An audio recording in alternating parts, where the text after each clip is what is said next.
Assalamualaikum warahmatullahi wabarakatuh. Alhamdulillahirabbil alamin wa bihi nasta'in wa ala umurid dunya waddin. Wassalatu wassalamu ala asrofil anbiya'i wal mursalin sayyidina wa maulana Muhammadin wa ala alihi wa ashabi ajmain, amma ba'du. Pertama-tama, marilah kita panjatkan rasa puja serta puji syukur atas kehadirat Allah Subhanahu wa taala yang telah memberikan kita nikmat iman, nikmat sehat, serta nikmat kekuatan agar kita dapat berkumpul di tempat ini dengan keadaan sehat walafiat. Sholawat bertangkaikan salam tak lupa pula kita haturkan kepada junjungan kita Nabi besar Nabi Muhammad Sallallahu Alaihi Wasallam, karena dialah yang telah membawa kita dari alam kegelapan menuju alam yang terang menderang seperti saat ini. Baiklah, saya Ismi Adisti aku sebagai moderator dan dua rekan saya yakni Nur Afni Katili sebagai sesi pemateri dan Zulkifli Ibrahim sebagai sesi tanya jawab. Kami dari kelompok 1314 dari Fakultas Tarbiyah Ilmu Keguruan Prodi Pendidikan Bahasa Arab. MK Fikih, dosen pengampu Ibu Sinta Nento, dan judul materi yang akan kami bawakan adalah Tokoh-tokoh pemikir hukum Islam di Indonesia. Kepada yang terhormat Ibu Sinta Nento, terima kasih telah memberikan waktunya untuk mendengarkan diskusi yang akan dipresentasikan oleh kelompok kami. Selanjutnya, kita masuk pada sesi pemateri yang akan dibawakan oleh Saudari Nur Afni Katili.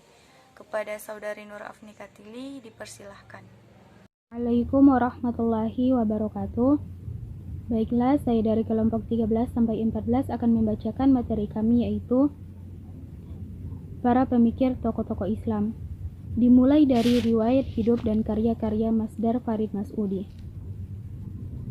Masdar Farid Mas'udi dilahirkan pada tanggal 18 September 1954 di Dusun Jombor, Kelurahan Cipate, Kecamatan Cilongkok, Purwokerto. Beliau adalah putra dari pasangan Hajah Hasanah dan Mas'udi bin Abdurrahman. Mas'udi bin Abdurrahman adalah seorang kiai melalui taklim dari kampung ke kampung sampai dengan kakeknya Kiai Abdurrahman. Jombor dikenal dengan pesantren yang salafnya telah dirintis oleh moyangnya, Kiai Abdul Somad, yang makamnya sampai sekarang masih selalu diziarahi oleh masyarakat Islam Banyumas. Pendidikan Masdar Farid Mas'udi. Setelah tamat sekolah dasar yang diselesaikannya selama 5 tahun, Masdar langsung dikirim ayahnya ke pesantren salaf di Tegalrejo. Di bawah asuhan Mbah Kiai Hudlori, 3 tahun di Tegalrejo, Masdar telah menamatkan dan menghafalkan Alfiyah Ibnu Aqil. Selanjutnya pindah ke pesantren Krapyak, Yogyakarta, berguru kepada Mbah Kiai Ali Maskum. Meskipun tinggal di Tegalrejo, baru menyelesaikan pendidikan setara dengan kelas 3 Sanawiyah. Di Krapyak, Masdar langsung diterima di kelas 3 Aliyah. Tahun 1970, selesainya dari Aliyah, Masdar dinasihati oleh Mbah Ali untuk tidak langsung ke IAIN, melainkan untuk ngajar dan menjadi asisten pribadi Kiai, terutama dalam tugas-tugas beliau sebagai dosen luar biasa IAIN Sunan Kalijaga. Ia sering ditugasi untuk membacakan skripsi calon-calon sarjana dan membuat pertanyaan-pertanyaan yang relevan untuk diujikan. Dalam kapasitasnya sebagai aspri inilah Masdar memperoleh kesempatan langka untuk memanfaatkan perpustakaan pribadi Mbak Ali yang berisi kitab-kitab pilihan, baik yang salaf klasik maupun yang kholaf modern. Selepas dari pesantren, Masdar melanjutkan studi ke Fakultas Syariah IAIN Sunan Kalijaga, Yogyakarta. Selanjutnya, biografi dan riwayat hidup Kiai Sahal Mahfud. Ia lahir pada 17 Desember 1937 dari keluarga pesantren yang secara turun-temurun mengembangkan genre kepesantrenan Jawa Tengah. Sejak santri, Sahal muda seperti terprogram untuk menguasai ilmu usul fikih, bahasa Arab, dan ilmu kemasyarakatan yang memang digemarinya. Ia dididik oleh ayahnya, Kiai Sahal Mahfud, lalu nyantri kepada Kiai Muhajir di Kediri dan Kiai Zubair di Sarang. namun sangat dipengaruhi oleh kekiaian pamannya sendiri, Kiai Abdullah Salam, di Kajen, sebuah kawasan yang secara historis amat kaya dengan tradisi pesantren. Nuansa fikih sosial menurut Kiai Sahal Mahfud. Fikih sosial menjadi komponen ibadah, baik sosial maupun individual, muqayyadah atau terikat oleh syarat dan rukun, maupun mutalakah. Teknik operasionalnya tidak terikat oleh syarat dan rukun tertentu. Ia juga mengatur hubungan antara sesama manusia dalam bentuk muasyarah atau pergaulan, maupun muamalah atau hubungan transaksi untuk memenuhi kebutuhan hidup. Di samping itu juga ia mengatur hubungan dan tata cara berkeluarga yang dirumuskan dalam komponen runakaha untuk menata pergaulan yang menjamin ketentraman dan keadilan. Ia juga punya aturan yang dijabarkan dalam komponen jinayah, jihad, dan kadla. Beberapa komponen fikih di atas merupakan teknik operasional dari 5 tujuan prinsip dalam syariat Islam.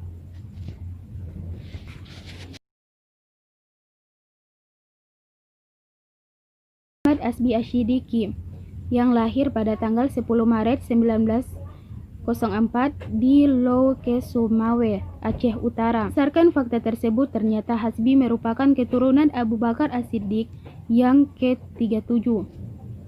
Namun tidak memberikan jaminan keistimewaan hidup pada Hasbi. Hal ini terbukti dengan perjalanan hidup Hasbi, di mana saat usia 6 tahun ibu Hasbi meninggal dunia. Wan Hasbi telah hatam mengaji Al-Quran sejak usia 8 tahun. Ketika berusia 9 tahun, dia sudah belajar qiraah, tajwid, dan dasar-dasar tafsir serta fikih pada ayahnya sendiri. Selama 8 tahun, Hasbi menjadi santri dari satu daya ke daya lain di Aceh. Hasbi pulang ke Lokasme dan diizinkan untuk membuka daya sendiri. Adapun daya yang pertama kali didirikan Hasbi adalah madrasah di Bulo dan didukung oleh Tengku Raja Ule Balang. Namun madrasah itu akhirnya ditutup. Hasbi melanjutkan pendidikannya di perguruan Al-Irsyad Surabaya setelah menyelesaikan pendidikan tersebut. Pengertian hadits menurut Hasbi Asyidik. Menurut Hasbi, hadis mengandung beberapa makna seperti jadid, qarib, dan khabar. Kata jadid merupakan lawan dari kata qadim, berarti warta, yang yaitu sesuatu yang dipercakapkan dan dipindahkan dari seorang pada orang lain. Adapun menurut istilah pada muhadisin, mengartikan hadis sebagai segala ucapan, perbuatan, dan keadaan Nabi. Baik, terima kasih kepada Saudari Nur Afni Katili yang telah membawakan materi kami. Selanjutnya, kita masuk pada sesi tanya jawab yang akan dibawakan oleh Saudara Zulkifli Ibrahim. Kepada saudara, dipersilahkan. Terima kasih kepada moderator yang telah memberikan waktu untuk menjawab pertanyaan kepada kelompok lain. Yaitu yang pertama, dari kelompok 9, apakah buku karangan tokoh pemikir hukum Islam di Indonesia masih dipakai hingga saat ini? Baik, saya akan menjawab, belum diketahui pasti masih dipakai atau tidak, karena kita Indonesia menganut mazhab Imam Syafi'i, sehingga untuk hukum Masdar Farid Mas'udi yang bermazhab Ahlussunnah wal Jamaah mungkin hanya dipakai mereka yang menganut ajaran yang sama, karena kita juga harus mengikuti peraturan-peraturan dari ulama. Dan yang kedua, dari kelompok 10, dari semua tokoh ulama pemikir hukum Islam di Indonesia yang disebutkan, mereka semua adalah tokoh yang berlatar belakang menganut mazhab Ahlussunnah wal Jamaah. Apakah ada tokoh-tokoh pemikir hukum Islam di Indonesia yang berlatar belakang menganut mazhab Syiah? Baik, saya akan menjawab. Jawabannya tidak, karena sudah dipastikan ajaran Syiah tidak diresmikan di Indonesia, yang mayoritasnya adalah Muslim, dan juga mereka sudah memahami ajaran Islam sejak kecil. Maka dengan itu tidak mungkin mereka memakai mazhab Syiah. Dan yang ketiga, dari kelompok 3.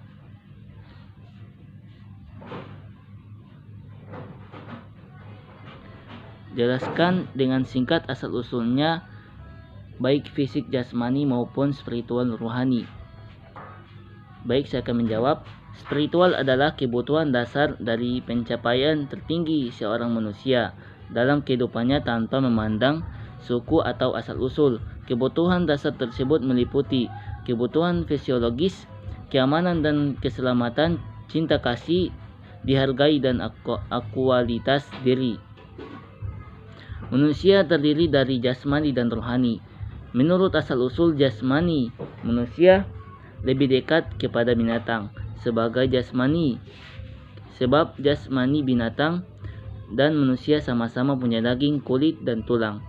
Dan menurut asal-usul rohani, manusia lebih mirip malaikat, di mana sama-sama berasal dari cahaya. Dan yang keempat dari kelompok 1, sebutkan 2 karya dari Masdar Farid Mas'udi. Yaitu, saya akan menjawab. Yang pertama, agama keadilan, dan yang kedua, Islam dan hak-hak reproduksi perempuan, dan yang hanya 2. Baik, yang kelima dari kelompok 11 sampai 12. Apa saja pemikiran-pemikiran dari tokoh Hasbi As-Siddiq?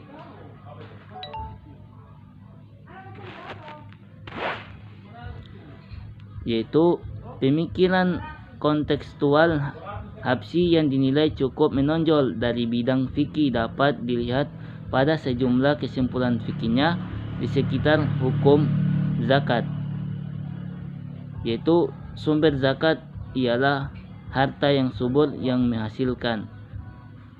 Mengenai harta kekayaan yang tumbuh pada masa sekarang ini yang belum dikenal pada masa Rasul, dapatlah kita melakukan kias kepada harta yang telah dikenakan zakat oleh Rasul, atau kita keluarkan hukumnya dengan melihat jurisprudensi penetapan para sahabat sesuai Rasul wafat. Dengan demikian, segala sumber kekayaan yang lahir di zaman modern ini tidak ada yang terlepas dari kewajiban berbayar zakat. Zakat tidak terhingga dalam jenis harta yang diambil di masa Rasul saja. Dan yang keenam dari kelompok 2, jelaskan apa tujuan dari gagasan atau pemikiran fikih sosial yang dicetuskan oleh Kiai Haji Sahal Mahfudz. Baik, saya akan menjawab. Bagi Kiai Sahal, fikih bukanlah konsep dogmatif atau normatif, tapi konsep aktif progresif. Fikih harus bersenyawa langsung dengan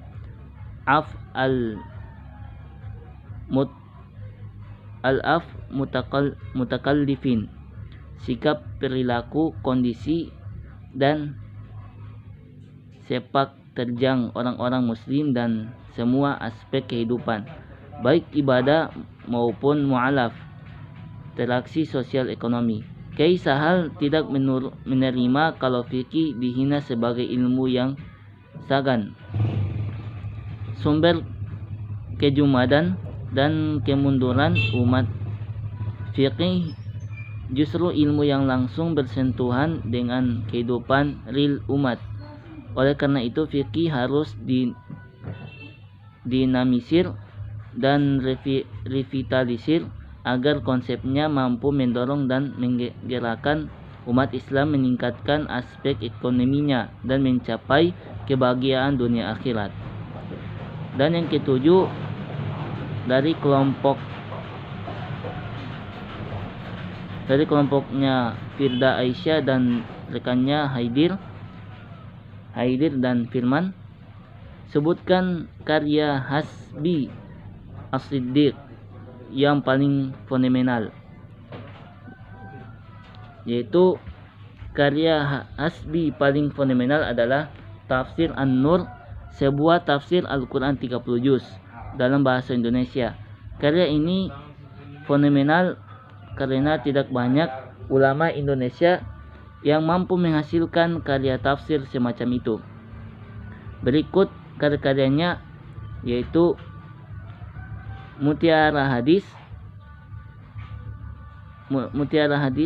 volume 1 bintang-bintang, Al-Ahkam hukum-hukum fikih Islam, Al-Islam bulan bintang,